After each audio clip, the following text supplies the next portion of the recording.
Boa noite, gente. Boa noite, Valdivino. Doutor Felipe já está aí.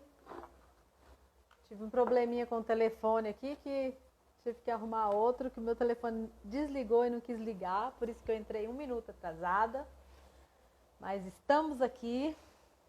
Já vamos chamar o nosso convidado. Pessoal, vocês estão conseguindo me ouvir e me ver direitinho? Podia fazer um joinha para mim? Por favor? Se tiver tudo ok? Tá tudo certo? Estão conseguindo? Tá tudo certo, né, doutor? Então tá bom. Gente, faz assim, vamos colocar primeiro uns coraçõezinhos aí nessa tela para chamar o máximo de pessoas, né, para assistir essa aula aqui, que a gente vai falar de um tema que a gente debate pouco. Eu mesmo não tenho muito conhecimento com o tema, né, não tenho muita afinidade, mas o doutor Felipe vai falar para nós sobre auxílio reclusão, que é um benefício aí que tem várias pessoas que, né, se dedicam especialmente a ele e ganham muito dinheiro. E quem sabe você, né, um que está aqui nos assistindo, pode ser o próximo cara, né, a cara do auxílio reclusão aí no Brasil, despertando aí em você, né, essa aula que desperte em você essa vontade de conhecer um pouco mais desse benefício. Coloca coraçãozinho na tela, envia para os seus amigos aí, para a gente para o Instagram entender que nós estamos aqui e mandar informação, né, para o pessoal vir assistir a nossa live. Tá tudo certo? Vocês estão conseguindo me ver e me ouvir direitinho, né? Então eu vou chamar o nosso convidado. Um abraço aí para a professora Helena, que está aqui conosco, para o Gomes, Maurício, Cláudia, e vamos chamar nosso convidado para a gente aproveitar ao máximo.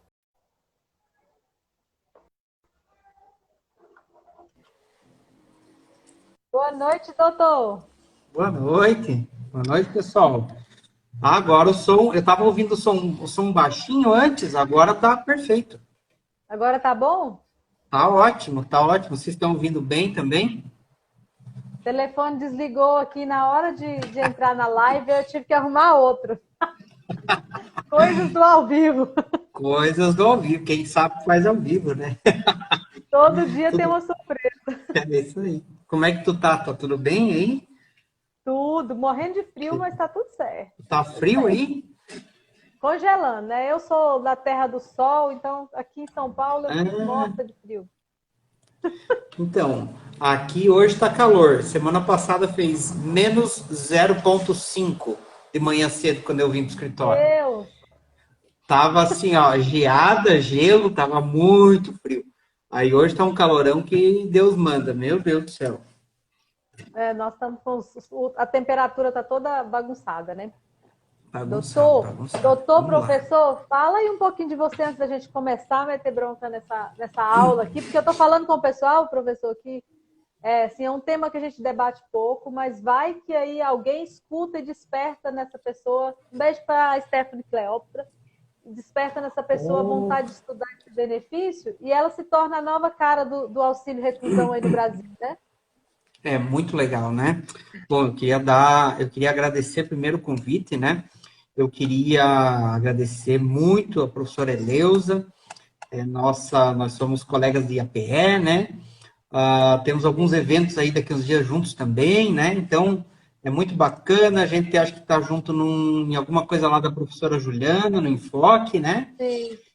E é muito legal, assim, e na verdade eu estou experimentando essa nova vida de professor, porque eu não era professor antes, eu já fui professor antigamente de cursinho preparatório. E na época em que eu experimentei isso, foi uma sensação muito boa. Ó, a professora Helena aqui, a doutora Helena. Mandar um beijo para ela também. E é muito legal porque quando eu tive a minha primeira oportunidade de compartilhar, né, o conhecimento que a gente adquire enquanto advogado, né, na profissão, assim, ó, deu um estalo, sabe? Eu pensei, nossa, isso é tão legal, é tão... Vamos usar um pouco de gíria aqui, né? É tão massa isso. Porque para você passar o conhecimento, tu tem que estar, assim, ó, afiadíssimo. Então, é uma forma de te obrigar a estudar, né? A gente brinca que professor, e a gente tinha isso na sala de aula quando éramos alunos, alguns colegas que eram muito desafiadores, né? Assim, o Sim. professor falava alguma coisa mais ou menos distorcida. Opa, pera lá, professor, não é bem assim, ó. Eu estudei aqui, eu estudei ali. E é uma sensação muito legal. E eu sou filho de professora, né? Então, eu acho que a gente carrega isso. Então, essa parte está sendo uma experiência nova. Até agradecer a professora Juliana, me deu a oportunidade aí num evento, né? Que nós vamos estar dia 9 e 10, para que a gente possa testar, né? Novos mundos, novas experiências. Isso é muito legal. E falando aqui da minha região, né, professora Eleusa, eu sou de Santa Catarina, interior de Santa Catarina, meio oeste. São cidades pequenas. Ó, o doutor David aí, mandar um abraço para ele. Abraço, tudo bem? David, Seja bem-vindo. David e seu cabelo, né? O David está sempre com um penteado assim perfeito, pessoal. Ele está sempre, né, intocável. Dá até inveja, a gente que tem o cabelo ruim, né?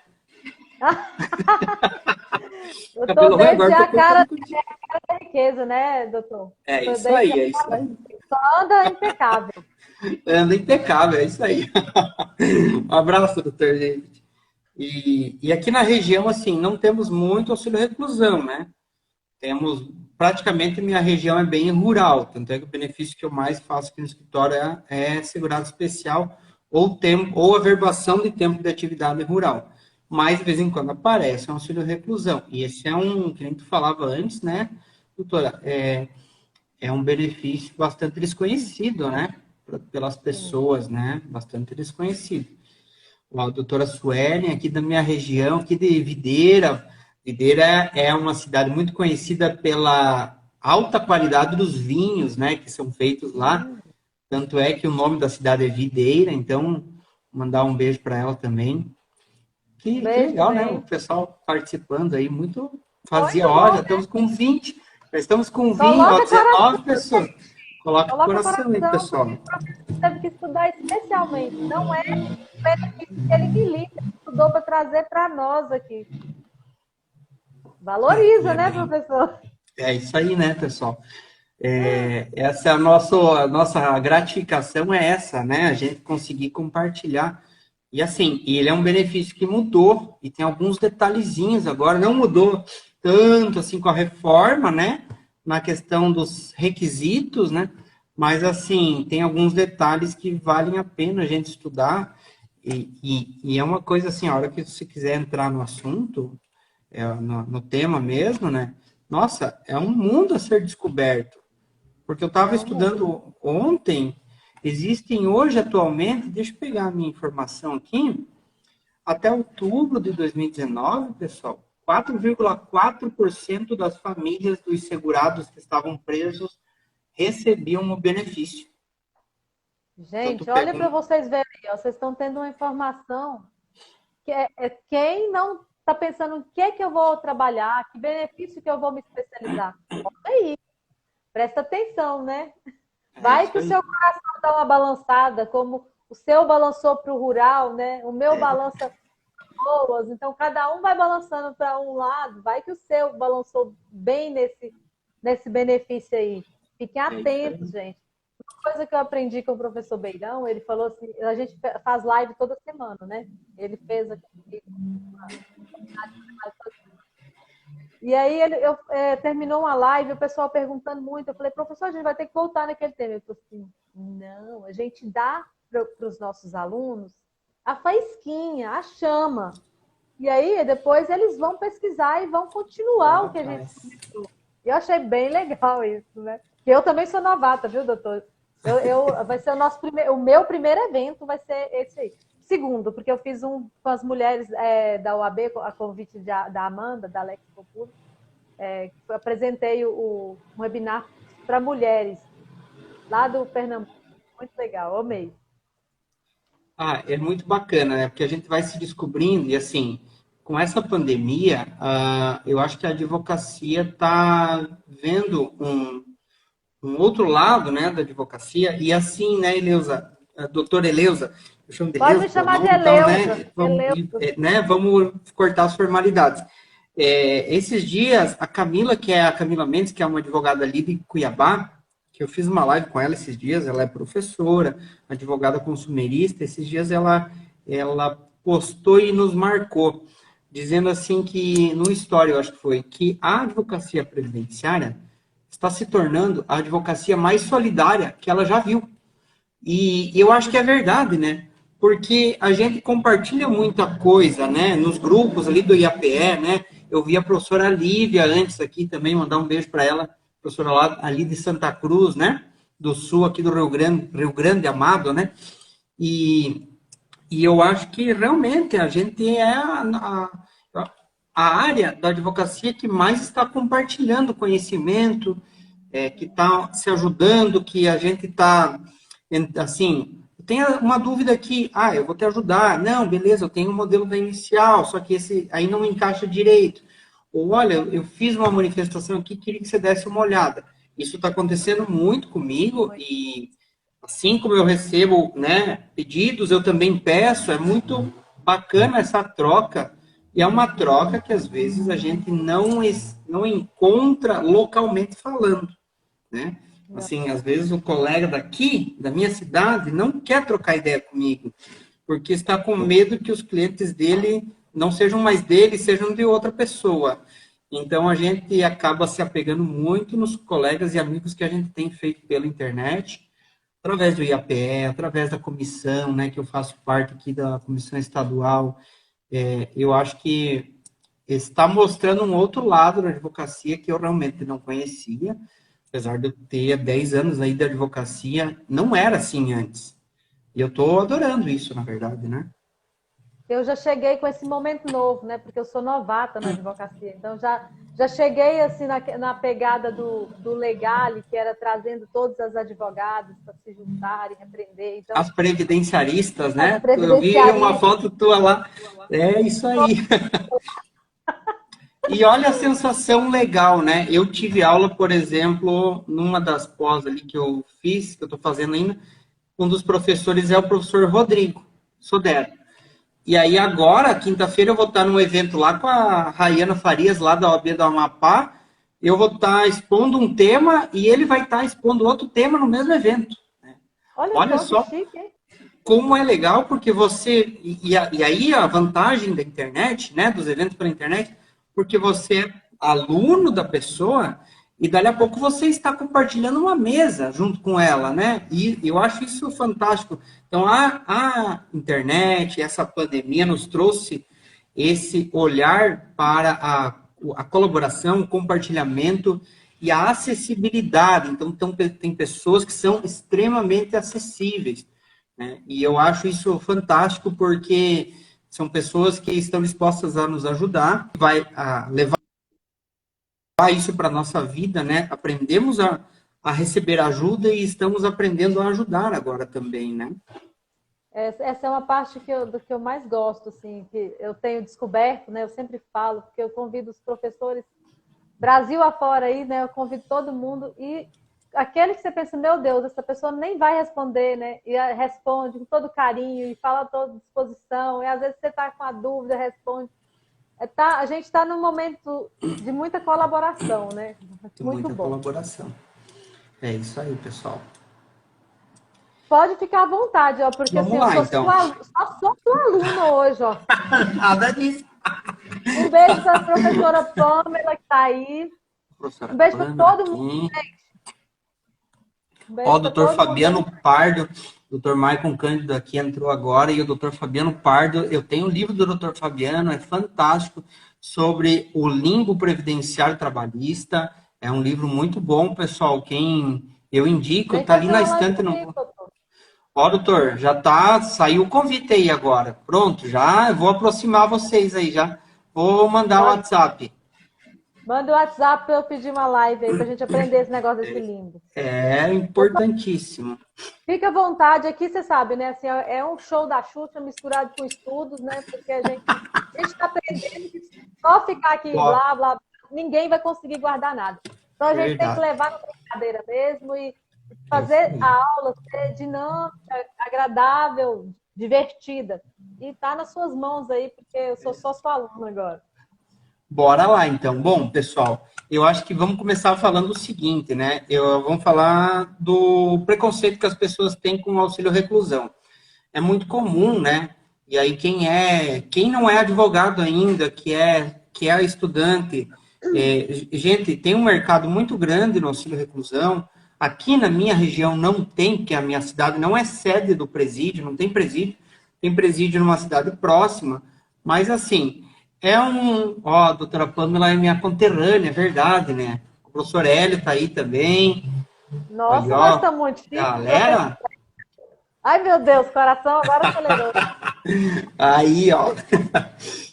Então, assim, é um mercado muito bom e para quem é estudante, você pode fazer, né? Na questão, na fase administrativa. Então, aqui não é comum, mas aí em São Paulo é comum a gente ver pessoas que não são advogados fazerem processos previdenciários, né? E ganharem muito dinheiro com isso, porque dominam o processo administrativo. E essa, às vezes, é a diferença, né? Não, professor Hélio, ó, é isso aí, professor. Às vezes, é a diferença porque nós não prestamos muita atenção no processo administrativo previdenciário. Então, eu sou entusiasta do processo administrativo, eu gosto muito de levar alguns benefícios, com exceção dos benefícios por incapacidade, até o fim, assim, até onde eu consegui o máximo dentro da fase administrativa, e só então depois passar para o judicial, por uma questão de eu tenho uma formação, depois a minha primeira especialização é de direito administrativo, então eu gosto muito da área, e também por uma questão de que quando você chega na fase judicial, você já chega com um bom valor de atrasados, se for necessário ir para a fase judicial. Então você acaba conseguindo escapar do juizado especial federal, né? Ainda mais se tratando de, normalmente, assim, o auxílio reclusão, ele não é um valor tão alto, né? Mas, assim, com juros, com correção, você consegue dar um salto, né? E, então, eu gosto bastante da fase administrativa. Aí existe esse mercado, grande mercado, hoje eu não estou lembrado, mas devemos ter em média aí 700 mil a 800 mil detentos, né? No sistema prisional brasileiro. E, ó, a doutora Pamela também, é um amor pelo processo administrativo, é isso aí. Que a gente consegue, às vezes, é muita. Né? Eleusa do céu, é muito bom. Eu gosto. Em maio, nós tivemos uma aposentadoria rural aqui no escritório de 48 horas. Foi protocolado num dia, 2 dias depois, o cidadão, o agricultor estava aposentado. Então, quanto mais a gente focar nisso, e aí um cuidado que a gente tem, eu sou um pouco metódico, até chato demais, com a formação da peça. Então, a gente faz uma peça bem preparadinha, o mesmo cuidado que a gente tem na fase judicial, a gente tem na fase administrativa. E aí você traz a informação desse mercado, né? Hoje, devem estar ativos aproximadamente uns 50 a 60 mil benefícios de auxílio reclusão. E o auxílio reclusão, ele não deve, os últimos números que eu pesquisei, não deve representar mais de 1% do total de benefícios pagos pelo sistema previdenciário. Então, ele não representa um peso muito grande, sabe? As pessoas dizem, eu não vou ficar pagando para vagabundo, né? Essa é a informação da sabedoria popular. Não é isso, pessoal, né? O benefício do auxílio reclusão, ele é um benefício pago para os dependentes, assim como a pensão por morte. E aí eu já vou levantar uma primeira questão aqui. Hoje eu estava falando com um colega que eu acho, sim, que é inconstitucional você limitar o benefício do auxílio reclusão a pessoas que devem ser consideradas de baixa renda, ou seja, se o cidadão que está preso tinha um salário, hoje é um dos requisitos, né? Acima de R$ 1.425,56, ele não vai gerar o direito ao auxílio reclusão para os seus dependentes econômicos. Então, se o cara tem um salário de R$ 3.000, seus dependentes não vão receber auxílio reclusão. Eu acho isso injusto, Porque se ele tem um salário de R$ 3.000, ele contribuiu para tal, né? Ele pagava a contribuição previdenciária, ele recolhia, né, a contribuição sobre a renda dele. E aí é preso por algum motivo em regime fechado, né? Cometeu um crime, mas por causa da renda dele, ele não vai gerar o direito à subsistência para os seus dependentes. Então, eu já começo com essa lebre, né, que a gente levanta sempre. Seria muito legal, inclusive, construir uma tese em cima disso, porque os dependentes não têm culpa, né? A pena não pode passar da pessoa do condenado, né, ou do detento, né? Então, o que a gente tem? Oi? Professor, A gente assim, esqueceu de colocar aqui, né, o eu tema. vou escrever aqui. Eu só quero mandar um abraço para o professor Valdir, para Verusca, para o pessoal que está entrando aí, gente. Se eu não conseguir falar o nome de todo mundo, não fiquem bravos, porque a gente precisa esgotar o tema, tem muitas peculiaridades, né? E aí a gente vai esgotar ele, tentar esgotar o máximo, mas não fiquem bravos se não falar tudo. E outra coisa, coloca os comentários na caixinha, porque fica grandão e a gente consegue ler com facilidade. É isso aí. Pode continuar. Ó, eu Beijo, queria dar Ivan. um oi aqui para a doutora Betina. Se for a doutora Betina Tregen, é a professora de Blumenau, se eu não me engano, né? Então, vamos lá. Então, superado esse ponto, né? É interessante a gente pensar nisso para que a gente possa entender a concepção maior do benefício. Qual que é o objetivo do benefício do auxílio reclusão? Garantir a sobrevivência, né, dos dependentes do preso, né? Para que as pessoas que estão lá na família, que dependiam daquela pessoa para poder comer, não fiquem à mercê.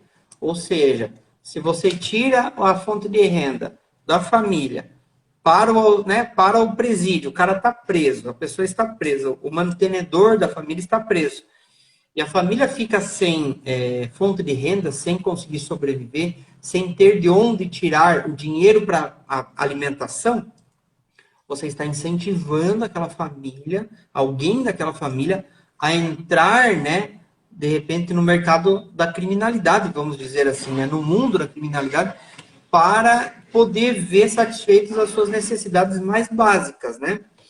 Então, você tem essa destinação do benefício para os dependentes, não é um benefício para o segurado, né? Esse é Professor, a só primeira lenda, né? fazendo um adendo, que eu não sei, talvez o legislador ele teve uma pequena confusão aí, imaginando, colocando esse benefício na parte social e não no do previdenciário, né? Eu acho que, na verdade, a gente tem um problema muito grave de formação da legislação no país, né? Então, vamos pensar assim, a reforma da Previdência. A impressão que a gente tem hoje é que a reforma da Previdência foi redigida por economistas, estavam pensando somente em economia, né?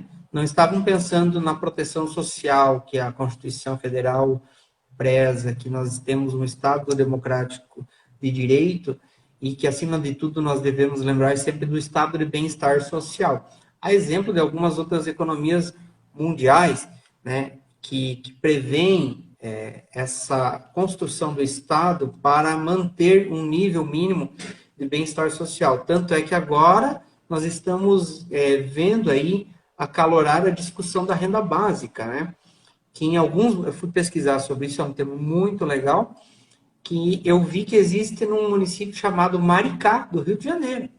Existe um benefício municipal de renda básica, uma espécie de programa que prevê uma renda mínima para os cidadãos daquele município.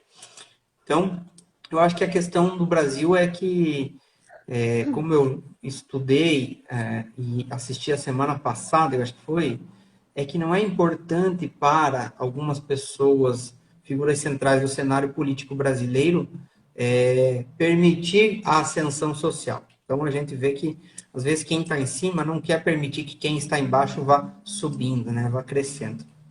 Então, o destinatário, né, do auxílio reclusão, ele é para os dependentes. E aí nós temos a questão da dependência econômica. Ou seja, ela pode ser presumida e ela pode exigir comprovação. Como é que funciona isso, pessoal? nós temos 3 classes de dependentes, né?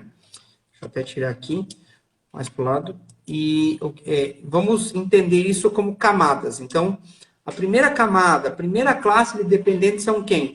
É o cônjuge, o companheiro, o filho não emancipado de 21 anos de idade, menor de 21 anos de idade, ou filho considerado inválido, com deficiência intelectual ou mental, ou uma deficiência grave, independentemente da idade. Então, para essa camada de dependentes, você não vai precisar comprovar dependência econômica, porque a dependência econômica ela já é presumida. Bastou comprovar o grau de relacionamento, o grau de parentesco com o segurado que está preso, você já vai receber nessa classe, nessa camada, o auxílio reclusão. Aí, claro, a depender dos outros critérios, né? Como segunda camada, como segunda classe, temos os pais do segurado preso. E aí, nesse momento, você já começa a exigir, a lei já começa a exigir a dependência, a comprovação da dependência econômica. Vou mandar um beijo para a doutora Raiana Farias, que está aí, presidente da Comissão de Direito Previdenciário lá do Amapá. Boa noite, espero que esteja tudo bem aí. Não lembro agora se o fuso é o mesmo, agora não estou lembrado. Então, pessoal, nessa segunda camada, aí você já passa a exigir a comprovação da dependência econômica. Não basta você provar que é pai da pessoa que está preso, né? Você precisa provar que você depende daquele cidadão para que você possa comer, para que você possa ter comida na sua mesa. E aí, como terceira classe, ou seja, terceira camada, você tem o irmão não emancipado, menor de 21 anos de idade, ou o irmão inválido, que possua a deficiência grave, né, independentemente da idade. E você também tem a exigência da dependência econômica. Vou mandar uma boa noite aqui também para a doutora Mônica Matsuo. Doutora Mônica, nós temos uma live semana que vem, marcada já, também estava devendo a live para ela. E ela eu também estava devendo. O pessoal demorou para mim responder, Eleusa, pelo amor de Deus. E a doutora Mônica, ela mora na bela cidade de Blumenau. Gente, quem não é de Santa Catarina, a doutora Sandra aí, a nossa colega de EPE também. Oi, Sandra. Pessoal Sandra, do EPE tem que marcar umas lives aí pra gente fazer, né, doutor? A gente vai fazer umas lives. Nós vamos fazer lives conjuntas, né? Já fica o pessoal avisado aí, né?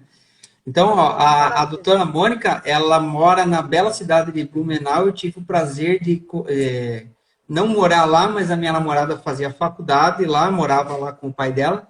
Então, a cada 20 dias eu ia para lá. Gente, o melhor shopping de Santa Catarina é Blumenau. Não tem. É Blumenau. Os melhores, os restaurantes mais legais que eu comi estão lá. Eu tô com saudade de ir para lá. A doutora Mônica, inclusive, já me disse que tem uns restaurantes muito bons na rua da casa dela. Assim que passar isso aí, que eu puder visitar Blumenau, nós vamos fazer uma visitinha para ela lá. Vamos, gente. Vamos todo mundo marcar aí a PE inteiro para ir lá para a casa dela. Isso aí, ó. Olha, ó, Mônica. Muito bom. Então, vamos lá, né? Pessoal, ficou claro, então, que só a primeira classe de dependentes, né? No caso do auxílio reclusão, tem a dependência econômica presumida. Então, assim, tu provou a relação de parentesco, o grau de parentesco com o preso, beleza, você já vai automaticamente passar para os próximos itens, né, que exigem a sua comprovação. Então, não existe, pessoal, como duas classes diferentes receberem o mesmo benefício. Se existe alguém da primeira classe, você não vai passar o benefício, dividir com alguém da segunda classe. Não, o benefício vai ficar todo nas pessoas da primeira classe, daquela primeira camada ali de dependentes econômicos, né? E aí eu tenho um pequeno exemplo aqui. Então, por exemplo, lá, João foi preso no regime fechado, ele tem a esposa, a filha de 9 anos, o filho de 25 anos, os pais e um irmão incapaz. Então, assim, a gente vai ter que sempre analisar quem são as pessoas da primeira camada, quem são as pessoas da segunda camada, quem são as pessoas que estão na terceira camada. Neste caso, ele tem dependentes econômicos que estão na classe 1, que é a camada 1, eu chamo de camada, né? pronto, são essas pessoas que vão receber. Os outros, infelizmente, não vão receber, ok? Não sei se o pessoal Tem tem uma alguma... pergunta, professor. Tem uma Opa! dúvida. Uhum. Essa primeira classe, aliás, não é na primeira classe, no auxílio reclusão tem a mesma entendimento lá, a mudança que houve para, ai meu Deus, do entendimento de não ter colocado aquele menor sobre guarda, ele entra ou não entra? Como é que funciona aí no auxílio reclusão? Então, isso é legal, porque a gente acaba usando de jurisprudência, né, de precedentes para que a gente possa atingir essas pessoas. Eu, particularmente, creio que o menor sob guarda, ele deve ser equiparado, né, ao filho não emancipado menor de 21 anos de idade, porque, afinal, vamos pensar no objetivo do benefício. O objetivo do benefício é poder prover um sustento para as pessoas que não podem prover o sustento por conta própria.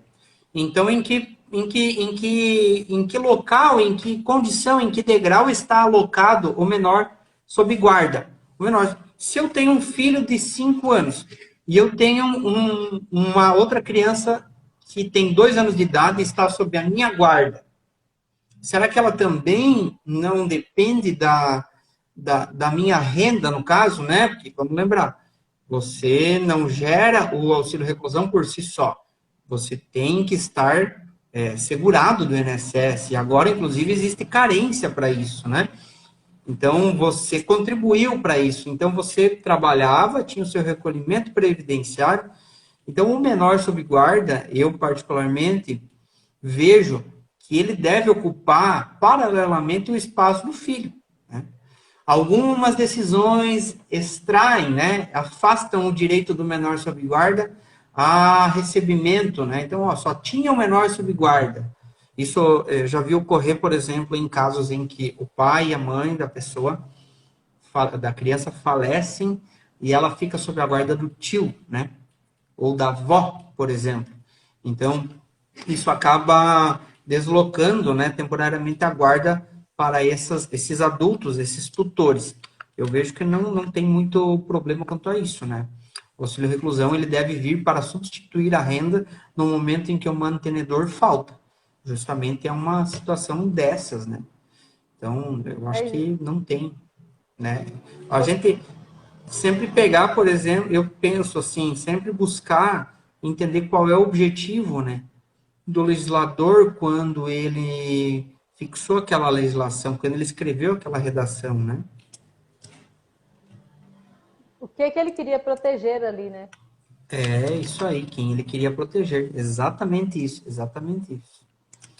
E é Bom, muito importante, você falou uma coisa muito importante aí, que é bom a gente deixar bem fixo, né? Falar sempre que a pessoa, para o dependente receber auxílio reclusão, ele tem que ter trabalhado, exercido qualquer atividade ou facultativo que tenha vestido, né, pago o INSS, falar numa linguagem mais tranquila, né? Que tenha pago o INSS, exato. porque senão ninguém vai ter direito, gente. Não é um benefício assistencial que você não paga, mas vai ter direito a ele. É um benefício que se você não pagou, não leva. Exatamente, exatamente. Inclusive, vamos pensar o seguinte: você pode utilizar a legislação, né, da reforma para, por analogia, você buscar uma pensão para menor sob guarda antes, né, cuja data foi antes, porque você usa esse entendimento. Qual era o objetivo, né, da legislação? Era proteger justamente a pessoa naquele momento que ela mais está precisando. Tanto é que a questão do auxílio reclusão ela é muito, quase que totalmente igual à pensão por morte, né? Que é na falta de alguém, na falta do pagante, né? Que nem tu falou, não pagou, não leva, né? Na falta do pagante, quem é que vai me sustentar, né? Eu sou filho adotivo, eu sou um menor sob guarda. Meu Deus, eu preciso de alguém, né? Nesse momento, eu com 4 anos, como é que eu vou sobreviver? Então, eu acho que esses processos de antigamente, né, anteriores à reforma, vocês podem, eu faria isso, né? Eu não tenho nenhum em andamento, mas eu faria isso. Eu utilizaria por analogia, né, a questão da redação da reforma e a questão de você poder retroagir para beneficiar o segurado, né? Analogicamente, você vai buscar também a interpretação de qual era o objetivo do legislador na época em que ele escreveu aquela redação, né?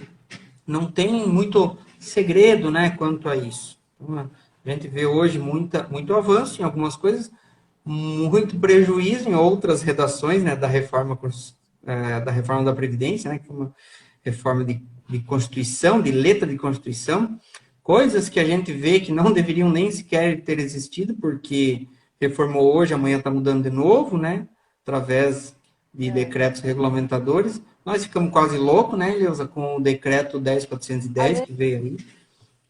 A gente não tá nem dormindo direito, né, doutor? Ontem eu cheguei em casa e eu botei uma aula no celular para escutar, no fone de ouvido, eu dormi 8h30 da noite. Acho que foi, eu não lembro da última vez que isso aconteceu comigo, porque eu tenho muita dificuldade, como eu sou noturno, né, eu gosto de estudar à noite, mas assim, fazia muitos anos que isso não acontecia comigo, né. Ó, o que a doutora Sandra falou é verdade, em dúvida pro mísero, né, então na dúvida, a gente precisa preferenciar as pessoas que não têm condições de se sustentar, né, por conta própria. Bom, eu acho que passando... Oi? Ela também tem esse entendimento aí que a gente tem que lutar a ferro e fogo para manter essas pessoas aí que estão lá sob a guarda. Até o fim, né? Etc, né? Até o fim. E aí, pessoal, é interessante que daí, assim, ó, entendida essa questão das camadas, aí tem alguns requisitos, né, do auxílio reclusão, que é assim, primeiro, você tem que provar que realmente a pessoa foi recolhida, né, em regime fechado. Aí nós temos a primeira, uma questão que um amigo meu de Chapecó, né, que é o Eduardo Baldiceira, estava na Europa, na época da pandemia, estava na Espanha, esse abençoado, ele tinha viajado para lá para fazer algo do mestrado dele, quando deu a pandemia ficou lá, falou, mandava muitos vídeos para nós sobre a situação do mercado lá, né, os mercados, as padarias, toda a cidade onde ele estava morando lá nesses 6 meses, a gente ficava muito preocupado, inclusive, né, então, assim, a gente recebia as informações com muita antecedência. Ele mandava para nós de manhã, de noite, e passava no jornal, né? Era muito louco, assim, né? E a gente ficou preocupado, porque, pô, olha a sorte do cidadão, né? Ele vai para a Europa, vai para a Espanha para estudar, chega lá, 10 dias depois explode a pandemia, né? E ele levantou uma questão, assim, bem interessante, sabe? Por que que só o detento em regime fechado vai gerar o direito ao auxílio reclusão, se, por exemplo, o detento que estiver em regime aberto, ele poderá trabalhar, mas não necessariamente ir trabalhar, porque isso depende da região dele, né?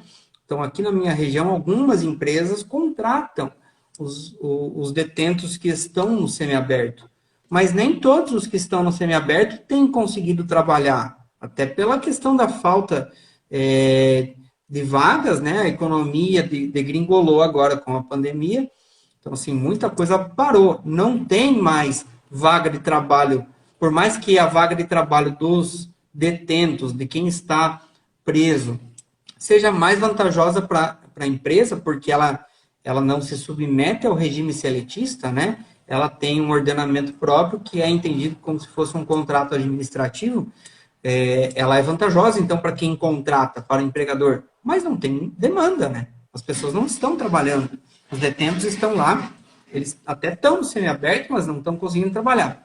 Então, a mini-reforma veio e bloqueou essa possibilidade.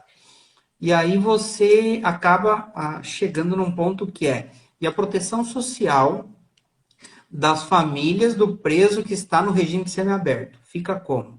Porque agora a legislação não permite mais que ele gere o direito ao auxílio reclusão, né? Você tem que comprovar, né, através da certidão de recolhimento prisional, que ele está preso em regime fechado. Então, você já tem aí, talvez, uma tese de inconstitucionalidade tendo em vista a proporcionalidade, a razoabilidade, né, a proteção social da família, que estão lá no artigo 201 da Constituição Federal também. Então, algumas coisas que você pode estar discutindo, e talvez nem para a advocacia em si, administrativa, mas para nós que fazemos parte de institutos, né, que estudam isso como ciência.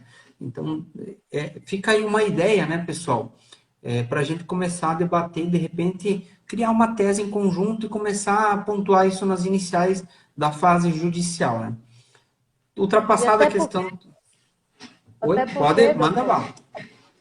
Ainda tem muito preconceito, né? Até a gente mesmo, se você pensar, como eu vou botar alguém que está no regime semiaberto, por exemplo, como é que eu vou ter aquela certeza que eu posso confiar? Por exemplo, você não vai dar um trabalho na sua casa, na sua residência para uma pessoa.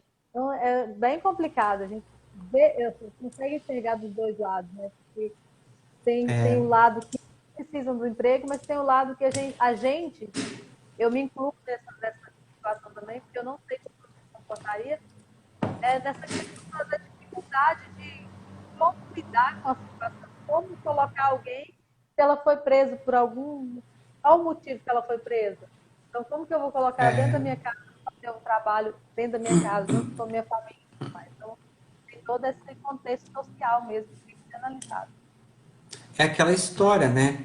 Até que ponto um ex-detento no Brasil pode ser chamado de ex-detento e não de eterno detento, né? Ou seja, o cara já foi preso, ele já pagou, às vezes, por exemplo, pela pena dele, ou ele está em vias de pagar, ou ele está cumprindo a pena, né? Mas a pena dele é toda noite voltar para o albergue para dormir, né?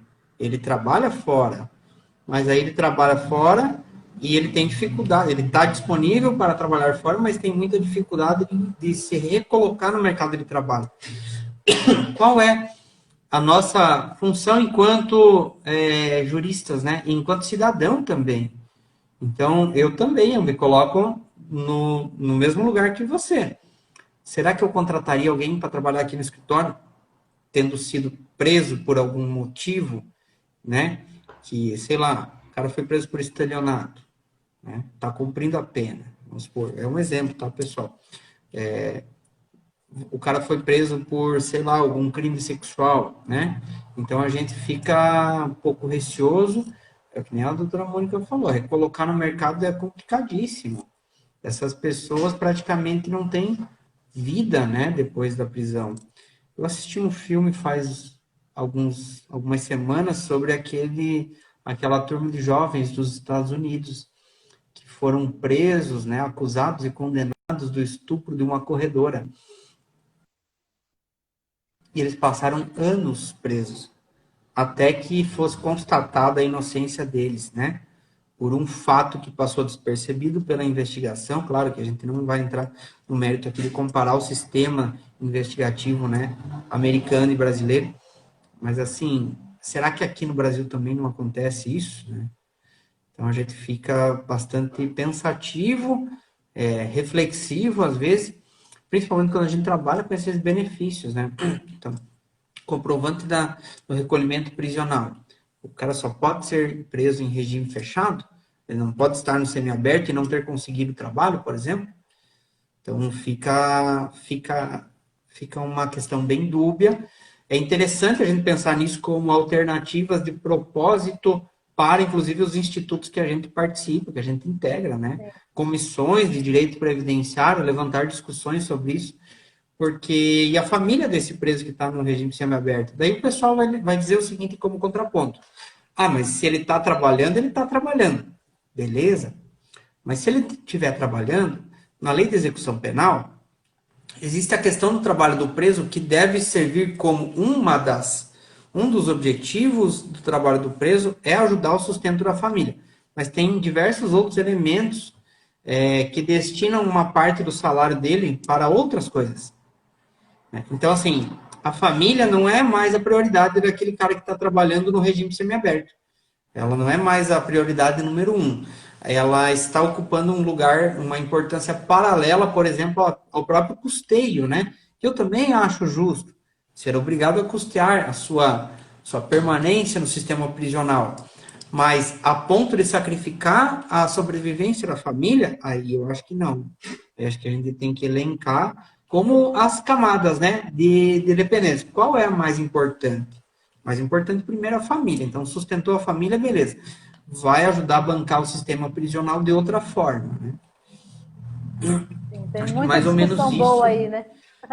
Um beijo, Kênia. Muito, muita discussão boa, muita discussão boa. Que às vezes a gente precisaria até de uma live com mais pessoas, outra live para debater, para desdobrar esse assunto, né? Para que a gente possa, de repente, chamar o professor Hélio, chamar os escritores sobre auxílio reclusão, para que a gente possa, né, Sim, discorrer mais sobre vamos isso, fazer. né? Vamos ver se a gente Bom, consegue agitar isso aí. é isso aí, pessoal. Passando, pessoal, assim, o segundo requisito, então, para a concessão do auxílio reclusão é a qualidade de segurado do preso. Então, ele tem que estar segurado, né? Ele tem que estar ou segurado ou no período de graça. Ele tem que estar trabalhando, tem que estar recolhendo para o INSS como autônomo ou facultativo, ou recebendo algum benefício do INSS, com exceção do auxílio acidente, que agora não é mais pressuposto, não é mais indicativo, né? Você não tem mais qualidade segurada enquanto você recebe o auxílio acidente, ou você tem que estar dentro do período de graça para que você, no momento da prisão, possa gerar o direito ao auxílio reclusão. Possuir dependentes, senão você, o benefício do auxílio reclusão não é um benefício que vem para você, é um benefício que vai para os dependentes. Você precisa ser considerado baixa renda, e aí vem aquela questão da faixa salarial. Se você não for baixa renda, você acaba não gerando direito aos dependentes receberem auxílio reclusão. Então, qual que é o valor hoje? Portaria 3659 de 2020, pessoal, R$ 1.425,56, né? Você precisa ter hoje uma carência de 24 meses. Então, assim, para prisões ocorridas depois do 18 de junho de 2019, que é a data da MP 871, que depois foi convertida na Lei 13846, que é o que a gente chamou de mini reforma previdenciária, não existia carência, né? Então, você era segurado, tinha dependentes, era baixa renda, estava recolhido, né? Pronto, beleza. Agora você precisa comprovar uma carência de 24 meses. Praticamente extinguiu-se quase, né, os beneficiários do auxílio reclusão com essa carência, porque muito difícil que quem tem uma vida dentro, né, do ambiente da criminalidade, e isso a gente está pensando naquelas pessoas que fazem do meio criminal um modo de vida, muito difícil eles estarem recolhendo para o INSS, né? Isso em nossas cidades pequenas, aqui no interior. Já com relação ao crime organizado, e aí eles são realmente organizados, né, professora? Eles têm empresas de fachada, eles têm recolhimento, eles têm praticamente, até a gente brinca assim que no direito previdenciário você pode dar consultoria. No direito criminal, não, pessoal. Se você for advogado, você não pode dar consultoria para o teu cliente, porque você não é mais consultor, você vira cúmplice, beleza? Se você der consultoria para o cliente criminal, você vira cúmplice. Então, mas na questão previdenciária, tem colegas que fazem orientação nesse sentido, né? Mas, olha, se você for preso, você tem que ter no máximo um prolabore de tanto, etc, etc. Então, é até complexo, né? Olha aí, mais um trabalho, gente. Mais uma área. Vai ficar gravada assim. A gente vai tentar deixar salvo, viu? Isso aí. Isso aí, vai ficar gravado. A Marília está perguntando. Então, tem essa questão, né? E aí, como é que funciona, pessoal, para você requerer o benefício do auxílio reclusão? Você solicita ele logo após, né, a prisão do segurado. Mas você não tem prazo para dar entrada, ok? Por isso, quando você pega alguns benefícios antigos que foram indeferidos por algum erro, é uma oportunidade boa, né, para a advocacia captar alguns valorzinhos a título de atrasados, né? Esses dias eu assisti uma aula com o professor Rodrigo Simões, né, ali de São Paulo, acho que ele é. Então, ele já chegou a ter atrasados aí de 90, 80 mil reais de auxílio reclusão. Por isso que ele é um bom mercado. Ele não é um mercado que que ele é referência, né, na matéria. O auxílio reclusão ainda é um mercado muito em alta. A gente talvez não esteja sabendo trabalhar, né? E aí uma questão que ficou bem complexa ficou a questão do cálculo, né, pessoal? O cálculo ficou judiado, vamos usar uma palavra aqui do interior. Porque assim, a reforma da Previdência, ela alterou, e aí o decreto 10.410 regulamentou, que o cálculo, ou seja, para quem está solicitando auxílio reclusão a partir de 13 de novembro de 2019, não vai mais ter direito a receber 100%, não vai mais ter o valor anterior, né?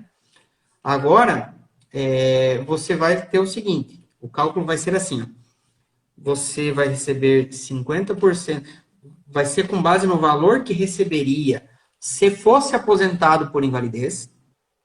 Então, já tem uma questão interessante aí. Vocês lembram que a aposentadoria por invalidez, por incapacidade permanente, ela vai diferir. Se você for aposentado por invalidez acidentariamente, é um valor. É um valor maior. Se você tiver um acidente que não seja relacionado ao trabalho, por um acidente de qualquer natureza, são 60%, né, da tua média, mais 2%, né, por cada ano de contribuição, que superar os 20 do homem, ou os 15 anos de contribuição da mulher. Então, você já começa dessa faixa lá embaixo, desse degrau lá embaixo. E aí, as cotas, né? Agora, existem as cotas do auxílio reclusão. É 50%, mais 10% para cada dependente. Né? Então, ficou bem dispar, né? Ficou bem diferente. O que a gente fala para as pessoas que vão solicitar agora benefício de auxílio reclusão com base em prisão, né? Em recolhimento à prisão, ocorrido antes de 13 de novembro, né? Vocês vão usar o princípio do tempo régio ato. Então, olha, no momento da prisão, o direito vem e incide nesse ato que aconteceu, que é a prisão do segurado, né? Então, é a regra que estava incidente naquele momento que vai ter que colocar, né? Ser colocado no seu pedido inicial, ok? Ó, o pessoal está pedindo aqui, não é da data do requerimento, passado 120 dias após a prisão, não. O que acontece? O auxílio reclusão, ele vai para os beneficiários. Então, como é que você vai limitar, né, o benefício? Vamos pensar aqui num dependente econômico menor de idade. Enquanto a menor de idade corre prescrição, não pode correr prescrição. Então, a questão de prazo, né, você não vai poder ter prazo. Então, você vai bater nisso aí. Não pode ter prazo para requerer auxílio reclusão. Você vai, na verdade, estar oferecendo esse benefício aos dependentes. Você vai estar protegendo os dependentes. Aí você vai conseguir, pediram, né, sobre os 120 dias, não. Você vai precisar mostrar que aquelas pessoas são menores, que contra aquilo não corre prescrição. Ok? Então, essa questão do cálculo, pessoal, ela ficou bem ruim, tá? Ficou bem ruim. Eu acho que, particularmente, eu vejo que ficou horrível, assim, para quem recebe. Claro que você, no caso do segurado especial, por exemplo, você não pode receber o valor total pago não pode ser inferior ao salário mínimo, o valor total, né? Mas eu estava fazendo um cálculo aqui de uma pessoa cuja média, né, de salários de contribuição era de R$ 2.000, e aí a pessoa se aposenta por invalidez, vamos supor, não acidentário, né? O cara se aposentou por invalidez ordinária. Ele já vai receber, se ele tiver só 20 anos de contribuição, ele já vai receber 1.200. E aí, se ele for preso e deixar o auxílio reclusão para a família, que ele se encaixa na baixa renda, ele já vai deixar praticamente um benefício de um salário mínimo, né, para a família de auxílio reclusão. Então, veja, o cara tinha uma renda média anterior de R$ 2.000 e o benefício que ele vai deixar para os dependentes econômicos é de um salário mínimo. Isso fazendo a média, né, pessoal? Não exatamente. Então, só para a gente entender que ficou muito difícil agora a questão financeira, né? A reforma da Previdência, a mini-reforma, o decreto 10.410, que alteraram, né, que regulamentaram, né, o texto da reforma com relação ao auxílio reclusão, cada vez mais está massacrando essas pessoas que são pessoas de baixa renda, que são pessoas com baixa escolaridade, que são pessoas que dificilmente têm acesso à recolocação no mercado, né? São situações que nós, particularmente, não vivemos. Eu não consigo imaginar como é a vida de alguém nesse meio, né?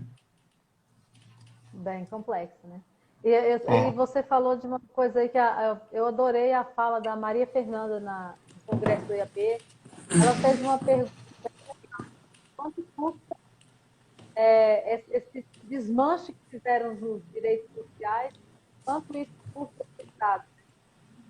Eu achei bem interessante. Eu não gravei toda a fala dela, não, mas essa foi a parte que eu falei, até falei com ela, me fez até chorar de emoção de pensar na sua frase, mas quanto custa, né? Quanto custa retirar direitos sociais, retirar, como foi feito na reforma da Previdência, nessa mini-reforma, e quanto o Estado vai pagar a mais por essa.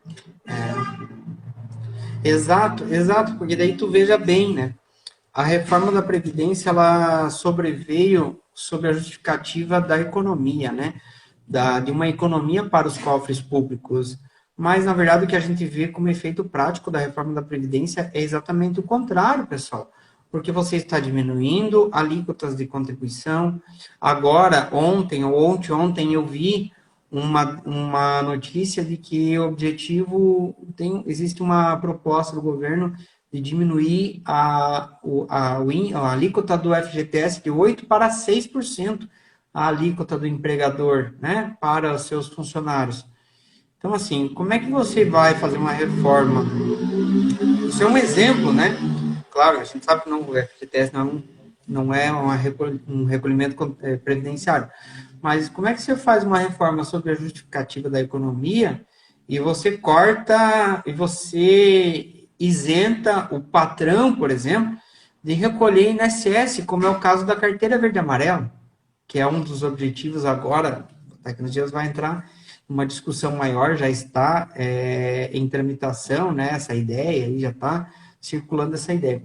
Você não, são fundamentos que não se sustentam. Você fala que é uma coisa, mas na verdade você faz outra, você tira dinheiro da Previdência. Nesse momento, a exemplo de outros países, né, a experiência internacional mostra que num momento de crise, de economia financeira, e aqui nós estamos vivendo uma crise sanitária muito grave, o correto é o Estado injetar dinheiro na economia e não retirar, né? E aí a camada social, o tecido social que ficar fragilizado, eu não quero nem pensar no que vai ocorrer daqui 20 anos. Essas pessoas que hoje ganham 3 mil reais vão estar se aposentando com o quê? Um salário mínimo?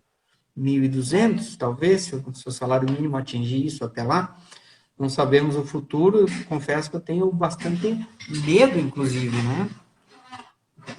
Eu também, fico imaginando como é que será, porque você já está acostumado a ver com aquela renda mais ou menos ali, e você vai ter que baixar muito o padrão de vida no momento que você precisa comprar remédio, que a saúde fica pior, sei lá, para cada vez mais é o momento que você vai ter cada vez menos.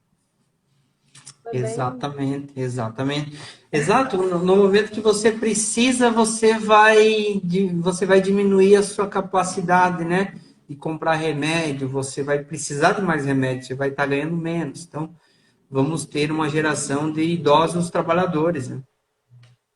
E onerando o Estado, né? Mas, E onerando o Estado, mais ainda.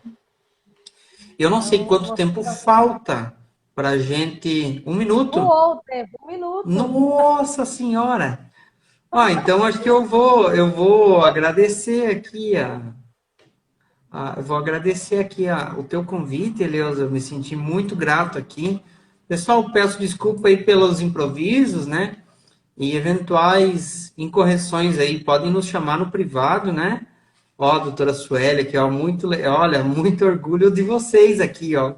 Eu Olha tenho só. orgulho, viu, pessoal? E o auxílio reclusão não é um benefício que eu faço muito aqui, quase nada, na verdade, é um auxílio que é um benefício que a gente quase nem tem, né, aqui na nossa região, mas é um benefício interessante aí, importante você fazer. Quem for fazer, de repente, faz uma parceria com um criminalista, né, para atender, né, e eu queria agradecer mais uma vez a oportunidade, foi um prazer estar aqui contigo. Espero que a gente tenha outras oportunidades, vamos ver alguma coisa em conjunto lá.